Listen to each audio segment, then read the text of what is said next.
Hello, and thanks for tuning in to another episode of Al's Air Guns. Today we are revisiting upgrades to the Crosman 1377.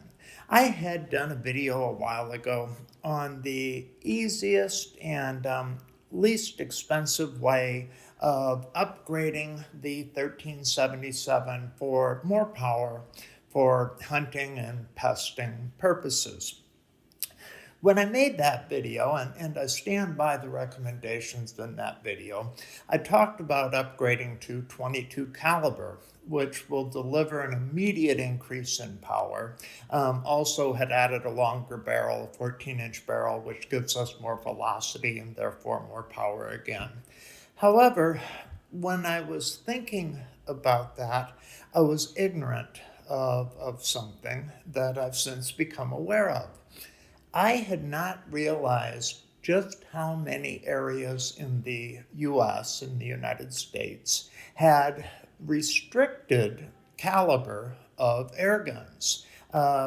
Illinois, for instance, I found out, allows the 1377 to be sold as a .177 caliber air gun. However, in order to possess or purchase 22 caliber air guns, one needs to get a firearm owner's identification card, basically treating anything above 177 caliber as a firearm.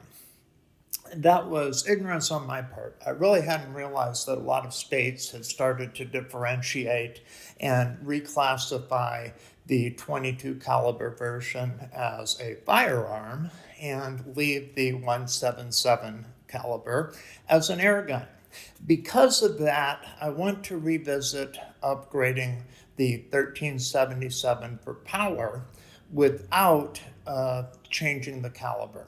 This would allow it to remain as an air gun in many jurisdictions where otherwise, like I say, the caliber upgrade would necessitate treating it as a firearm. So with that in mind, we are revisiting the 1377 that we'd started to do some customization on. We had already put the buck rail front end kit on, upgraded the pivot pin for a stronger mechanism, also added their new front end, which allows a muzzle device to be threaded onto that. Oops, excuse me, I don't actually have the screws in here right now. But we can add a moderator quite easily and those things. The thing I'm going to do now is go back and revisit the power end of it. Without upgrading the barrel or changing the caliber, I want to go ahead and see what kind of an increase we can do in terms of power. Now, the other restriction in some of these states is a velocity of no more than 700 feet per second. Now, that's a pretty good velocity. When upgrading the valve that comes in the 1377, you can actually modify for two different objectives. One is to simply increase the power by adding volume and pumping that increased volume to a higher pressure and then dumping all of it in a single shot. And another thing we've done with these in the past is use that increased volume to provide a quick follow-up shot. So we could go ahead and say put 25 pumps into it, get the first shot off at an increased volume, be able to pump 2 or 3 times and get another shot off quite quickly at a higher volume. If you're using 177 to do any hunting or pesting, I think the benefit of a quick follow-up shot is really substantial. So in modifying this gun, my assumption is people would like us to get the most powerful single shot out of it that we can. However, if my assumption is incorrect and people would like to see the valve modified to provide a quick second follow-up shot as part of it, go ahead and let me know in the comments, because that's something we can do instead. Other thing we've done is a bit of trigger tuning. We'll do some valve tuning, mainly right now thinking about increasing velocity and power output while staying in 177 caliber.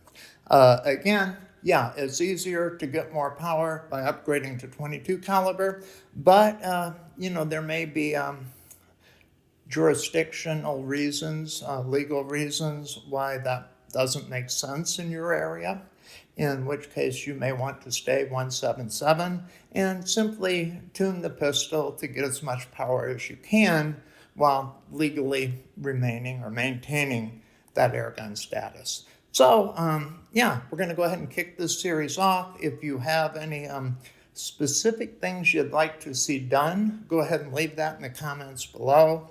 We already have information out on how to upgrade to 22 if that's something you're allowed to do and are interested in.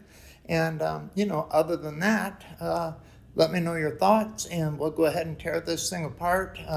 First we'll do a benchmark, see what she's shooting at right now, because I believe we are above stock in the current configuration, and then see what we can do to improve that. So we have one that we've started to build up already, but hadn't done a lot of work on the valve or that kind of thing.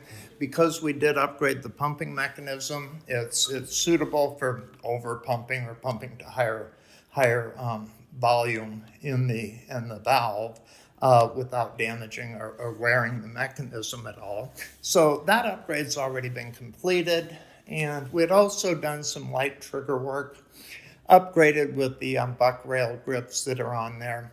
Also put one of AGM's Airgun Mod's little pick rail adapters on the rear so I could go ahead and put a red dot on it and shoot with that. But beyond that, I want to do some work on the valve. Hey, thanks a lot for tuning in. Let me know your thoughts in the comments, and I will see you on the next one.